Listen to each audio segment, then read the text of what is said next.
But we're used to talking about networks and applications and code and network. We're not used to talking about and even have vocabulary for what makes something confusing, what makes something ambiguous. And that is what makes for effective incident analysis.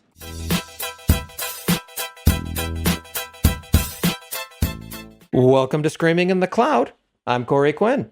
I'm joined this week by John Allspaw, he's done a lot of things. He was one of the founders of the DevOps movement, although I'm sure someone's going to argue with that. He's also written a couple of books, The Art of Capacity Planning and Web Operations and the Foreword to the DevOps Handbook. But he's also been the CTO at Etsy and has gotten his master's in human factors and system safety from Lund University before it was the cool thing to do. And these days, he is the founder and principal at Adaptive Capacity Labs. John, thanks for joining me. Thanks for having me. I'm excited to talk with you, Corey. This episode is sponsored in part by my day job, the Duckbill Group. Do you have a horrifying AWS bill? That can mean a lot of things. Predicting what it's going to be, determining what it should be, negotiating your next long-term contract with AWS, or just figuring out why it increasingly resembles a phone number, but nobody seems to quite know why that is. To learn more, visit duckbillgroup.com. Remember, you can't duck the duckbill bill. And my CEO informs me that is absolutely not our slogan. So let's start at the beginning here. So what is Adaptive Capacity Labs? It sounds like an experiment in autoscaling, as is every use of autoscaling, but that's neither here nor there. And I'm guessing it goes deeper. Yeah. So I managed to trick, or let's say convince, some of my heroes, Dr. Richard Cook and Dr. David Woods. These folks are what you would call heavies, right? In the human factors, system safety, and resilience engineering world. Dave Woods is credited with creating the field of resilience engineering. So what we've been doing for the past, since I left Etsy, is bringing perspectives, techniques, approaches to the software world that are, I guess, some of the most progressive practices that other safety critical domains like aviation and power plants and all of the stuff that makes news. And the way we've been doing that is largely through the lens of incidents. And so we do a whole bunch of different things, but that's the sort of the core of what we do is activities and projects for clients that have a concern around incidents. Both, are we learning well? Can you tell us that? Or can you tell us how to understand incidents and analyze them in such a way that we can learn from them effectively? Generally speaking, my naive guess, based upon the times I spent working in various operations role, has been, right, so how do we learn from incidents? Like, well, if you're like most of the industry, you really don't. You wind up blaming someone in a meeting that's called blameless. So instead of using the person's name, you use a team or a role name.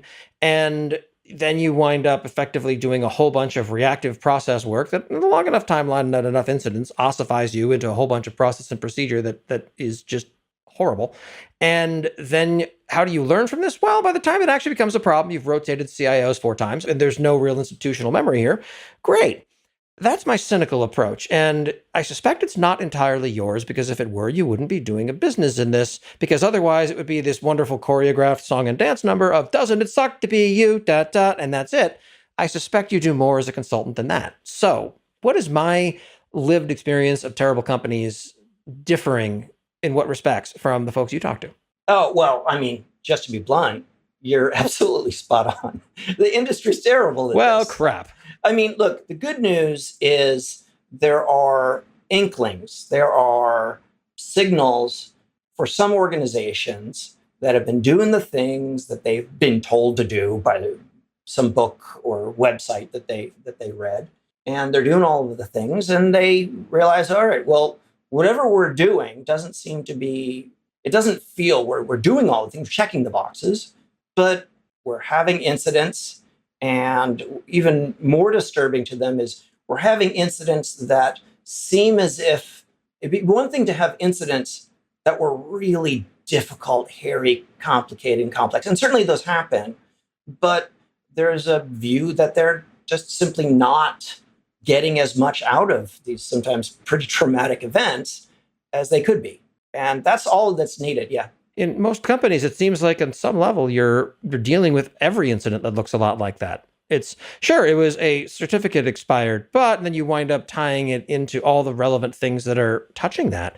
It seems like it's an easy logical conclusion. Oh wow, it turns out in big enterprises, nothing is straightforward or simple. Everything becomes complicated, and issues like that happen frequently enough that it seems like the entire career can be spent in pure firefighting reactive mode. Yeah, absolutely. And again, I would say that just like these other domains that I mentioned earlier, there's a lot of sort of intuitive perspectives that are, let's just say, sort of unproductive. And so in software, we write software. It makes sense if all of our discussions after an incident, trying to make sense of it, is entirely focused on the software did this. And Postgres has this weird thing, and Kafka has this tricky bit here.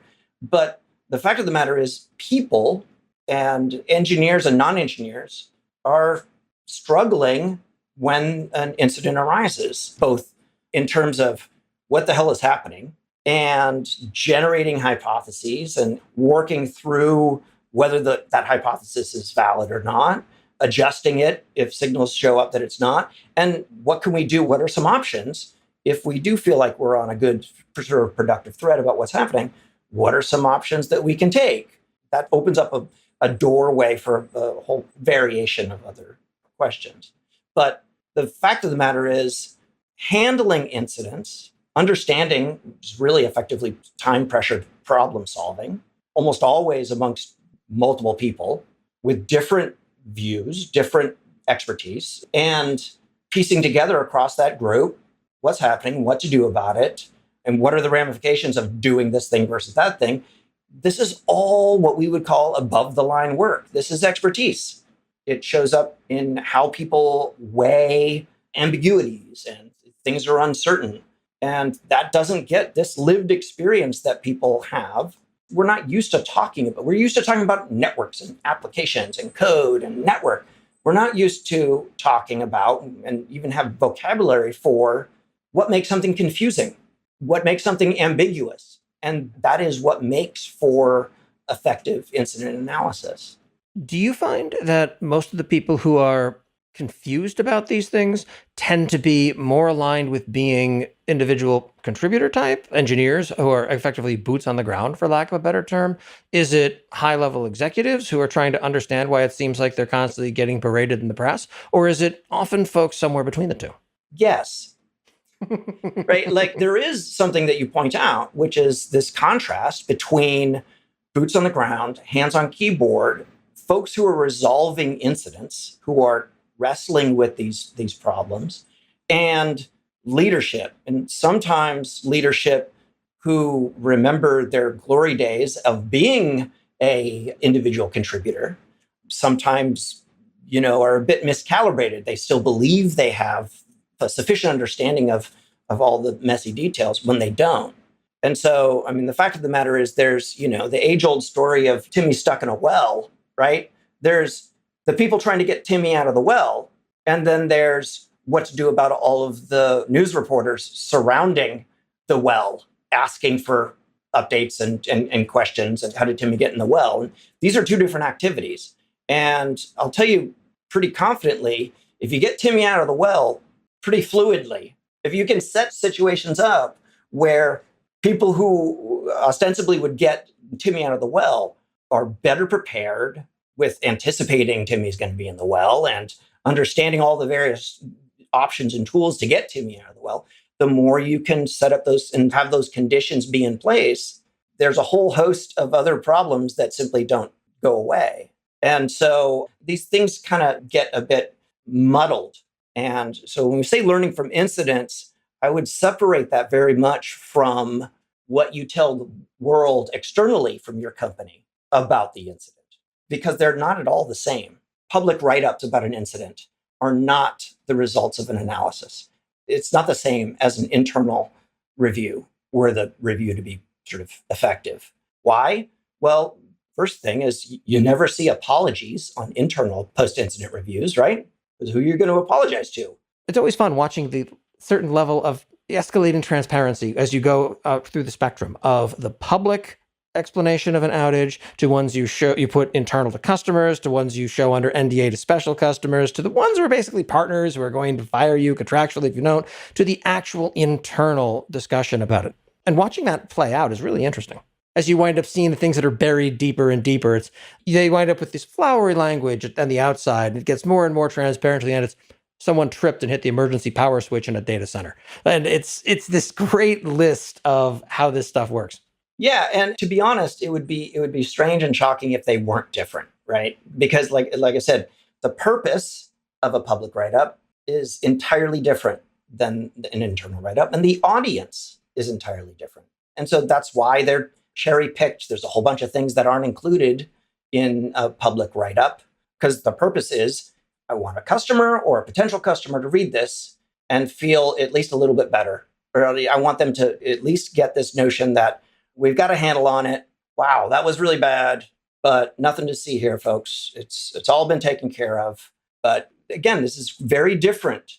The people inside the organization, even if it's just sort of tacit, right? They've got a knowledge, tenured people who have been there for some time, see connections, even if they're not made explicit, between one incident to another incident, to that one that happened. Remember that one that happened 3 years ago? That big one?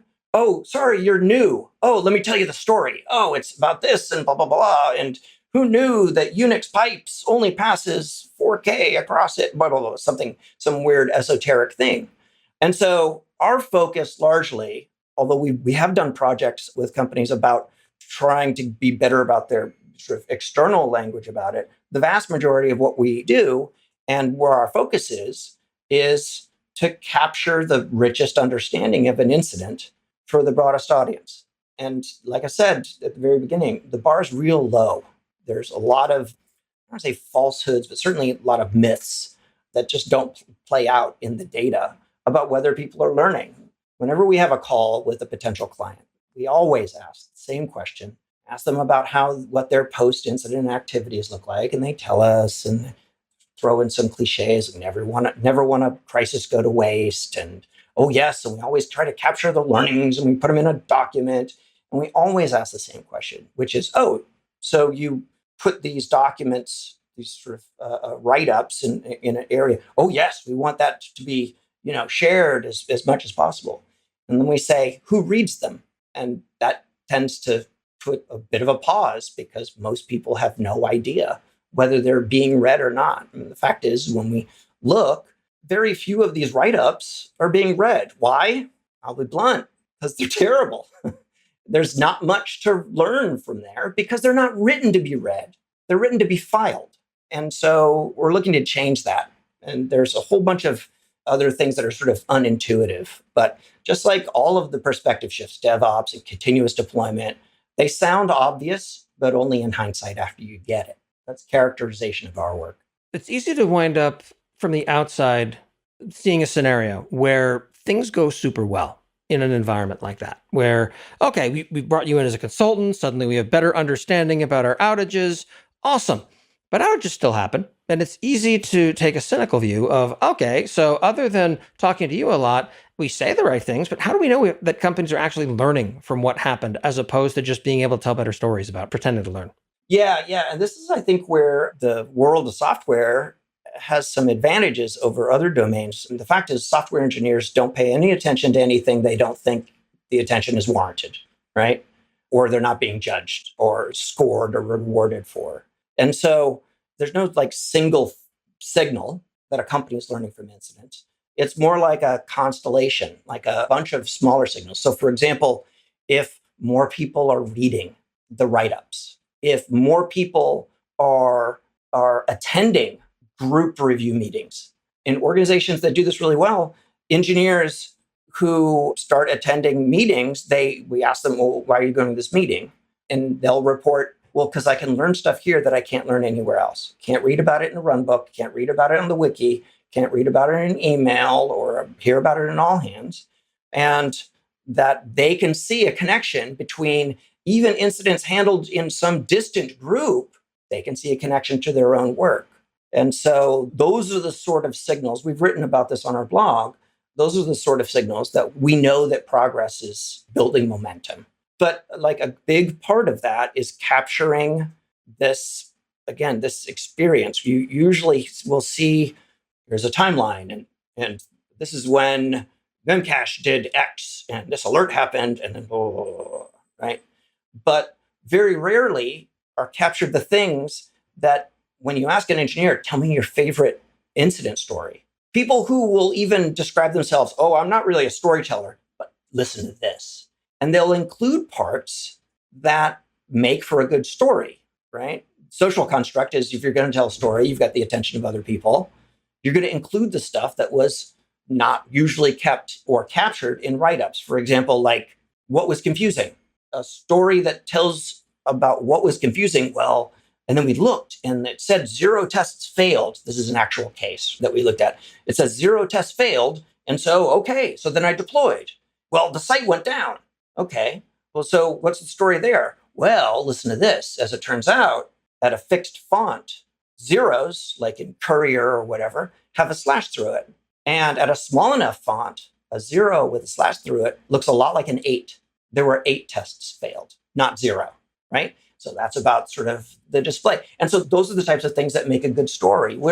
We all know stories like this, right? The Norway problem with YAML. You ever heard of the Norway problem? Not exactly. I'm hoping you'll tell me. Well, so it's excellent. And of course, it works out that the spec for YAML will evaluate the value no, NO, to false, as if it was a Boolean. Yes, for true. Well, but if your YAML contains a list of abbreviations for countries, then you might have Ireland, Great Britain, Spain, US, false, instead of Norway. And so that's just an unintuitive surprise. And so those are the types of things that don't typically get captured in incident write-ups. There might be a sentence like, there was a lack of understanding. Well, that's unhelpful at best. Don't tell me what wasn't there. Tell me what was there. There was confusion.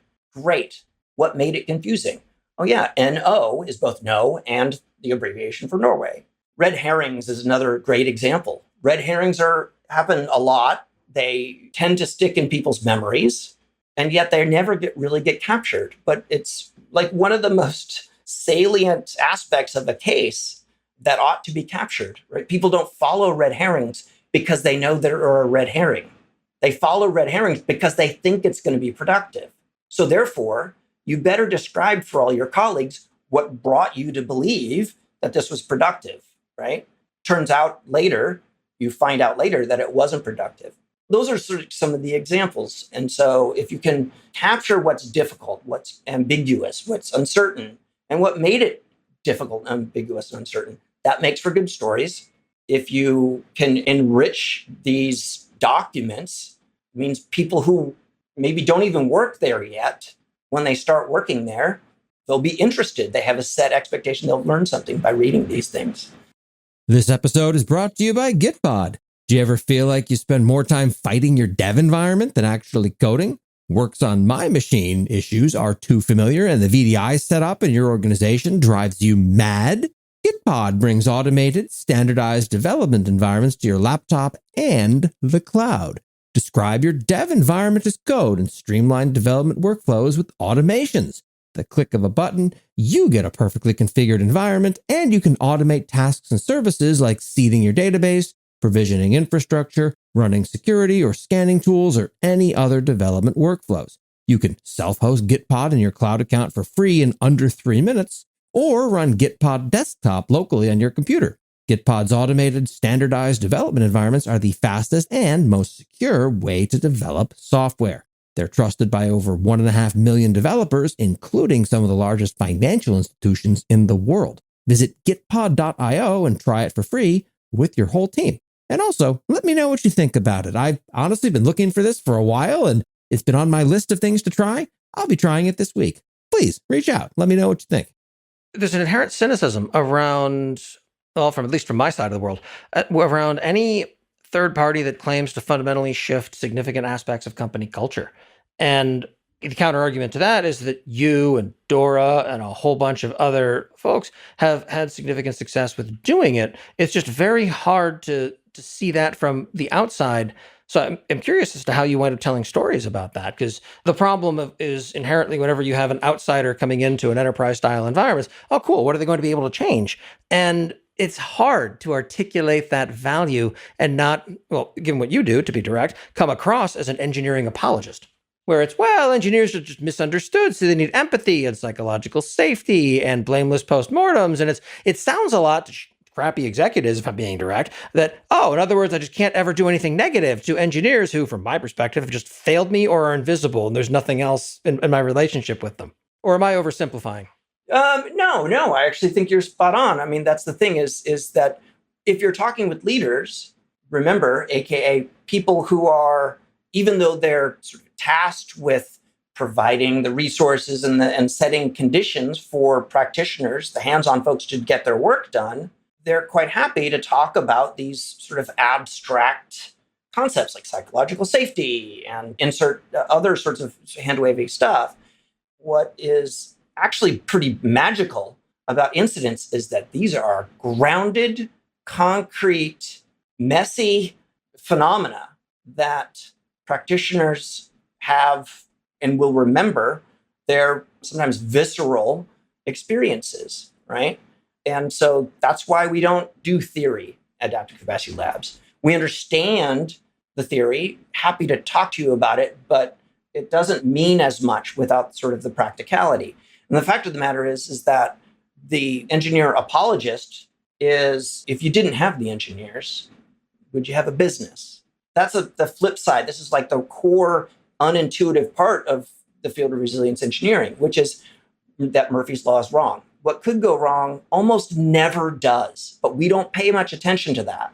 And the reason why you're not having nearly as many incidents as you could be is because despite the fact that you make it hard to learn from incidents, people are actually learning, but they're just learning out of view from leaders. When we go to an organization and we see that most of the people who are attending post-incident review meetings are managers, that is a very particular signal that tells me that the real post-incident review is happening outside that meeting. It probably happened before that meeting. And those people are there to make sure that whatever group that they represent in their organization isn't unnecessarily given the brunt of the bottom of a bus. And so it's a political due diligence. But the notion that you shouldn't punish or be harsh on engineers for making mistakes completely misses the point. The point is to set up the conditions so that engineers can understand the work that they do. And if you can amplify that, as Andrew Schaefer has said, you're either building a learning organization or you're losing to someone who is. And a big part of that is you need people. You have to set up conditions for people to give detailed story about their work. What's hard? This part of the code base is really scary, right? All engineers have these notions. This part is really scary. This part is really not that big of a deal.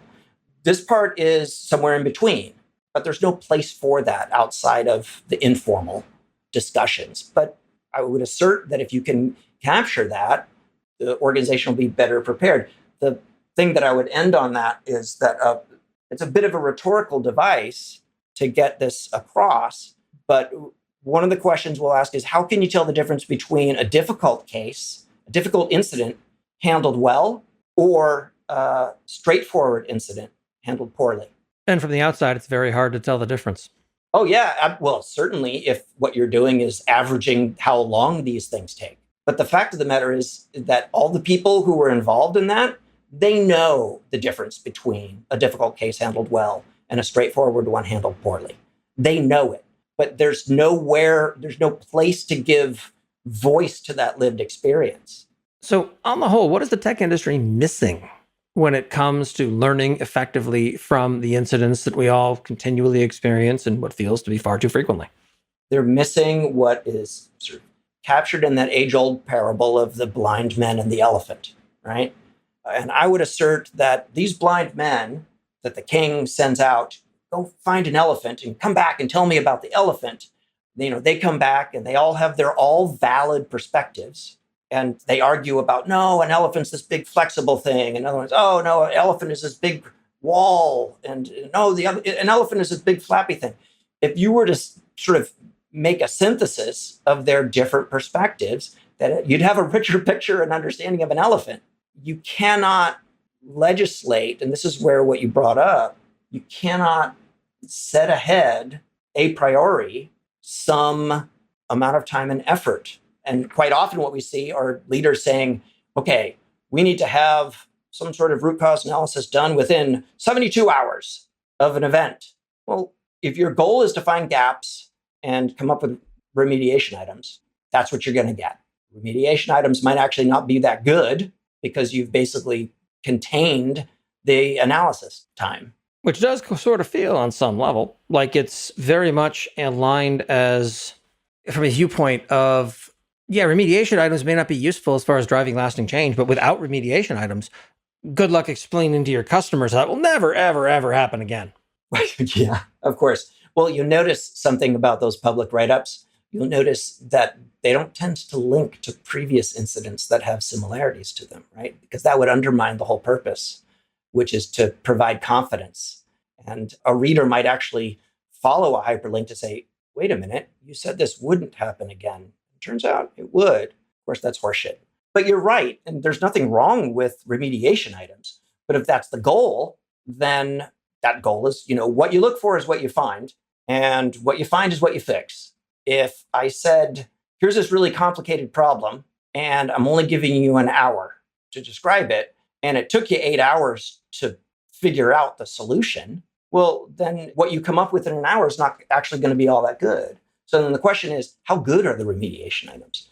And quite often what we see is, and I'm sure you've had this experience, an incident's been resolved, and you and your colleagues are like, wow, that was a huge pain in the ass. Oh, dude, I didn't see that coming. That was weird. Yeah. And, one of you might say, you know what?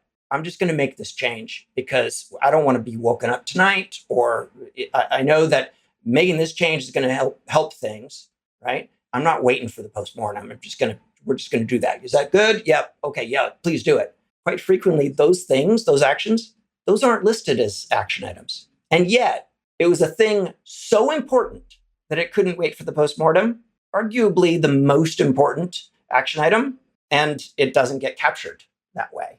We've seen this take place. And so again, in the end, it's about the lived experience. The lived experience is what fuels how reliable you are today, right?